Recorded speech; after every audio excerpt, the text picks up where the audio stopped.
Morning uncle. நான் June 21 anatomy class attend பண்ணியிருந்தேன்.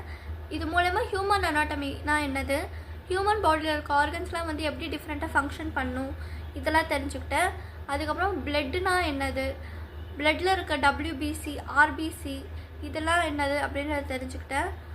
நம்ம எந்த பிளட் குரூப்புக்கு வந்து பிளட்டு தரணும், எந்த பிளட் குரூப்பில் வந்து பிளட்டு வாங்கிக்கணுன்றதை ஈஸியாக வந்து புரிஞ்சுக்கிட்டேன்.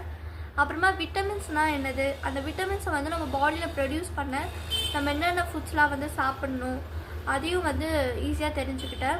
பிக் பேங் தியரி வந்து எப்படி க்ரியேட் ஆச்சு, அதாவது ஸ்கை எர்த் அப்புறம் இன்னும் நிறைய டிவிஷன்ஸால் வந்துட்டு அதுக்கப்புறமா லைஃப்னு ஒன்று ப்ரொடியூஸ் ஆச்சு.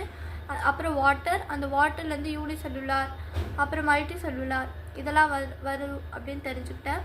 அப்புறம் நிறைய சிஸ்டம் பற்றி தெரிஞ்சுக்கிட்டேன். Respiration, digestive, organ system, skeletal, excretory, circulatory இதை பற்றிலாம் தெரிஞ்சுக்கிட்டேன். அதுக்கப்புறமா இன்ஆர்கன்ஸ், யங் ஆர்கன்ஸ், அதுக்கப்புறமா இதை ரெண்டுத்தையும் பேஸ் பண்ணி வர சென்ஸ் ஆர்கன்ஸ், அதுக்கப்புறமா அந்த ஆக்டிவிட்டி சார்ட் மூலயமா அந்த ஒரு இன்ஆர்கன்ஸ் யங் ஆர்கன்ஸ் உடைய கலர்ஸ், டேஸ்ட், அதுக்கப்புறமா nutrients, duration of time, smell இதெல்லாம் தெரிஞ்சுக்கிட்டேன். இந்த டைம் டியூரேஷன் கற்றுக்கிட்டது மூலமாக என்ன பெனிஃபிட்னா, எந்த டைமில் வந்து நம்ம தூங்கினா நம்ம லிவர் ஆக்டிவாக இருக்கும், நம்ம லிவர் ஆக்டிவாக வந்து கொண்டு வரணும்னா நம்ம வந்து தூக்கம் வரும்போதே தூங்கிடணும். அதுக்கப்புறமா என்ன ஃபுட்டு சாப்பிட்டா எந்த டைமில் சாப்பிட்டா வந்து ஈஸியாக டைஜஸ்டிவ் ஆகும் இதெல்லாம் வந்து நான் தெரிஞ்சுக்கிட்டேன்.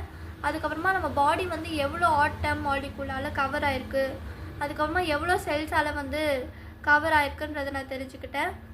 இதை வந்து கற்றுக் கொடுத்ததுக்கு எங்களுக்கு ரொம்ப தேங்க்ஸ்.